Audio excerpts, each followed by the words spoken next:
Salamat pala kay Kuya Obet. Bali, nakuha ko na yung pinadala niya pang ulam. Ito is 6,007. Ayan o. So, ipakita ko sa kanya or siya ang mag-budget dito sa pangulam-ulam. Yan. 1, 2, 3, 4, 5, 6,000. Nabawasan to kanina lang 100. Kunin ko lang yung 100 sa kanina. Binili ng nyug. Ayan, lo. Mamaya may 100 ka, ibigay mo sa akin kung may bariyahan. Bali, ano yan? 6,007. Bali, ikaw ang tagapamalingki. So ayun, magandang hapon po mga kanoli. Ngayon po ay ako ay bibili ng pang-ulam para sa barracks, para sa Team Paway. Bibili po ako ng ulam panghapunan. Nabigyan pa ng challenge ni Benoli.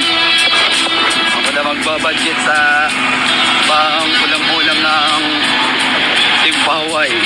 Pwede pa pinsan na doon. Ako, okay lang po.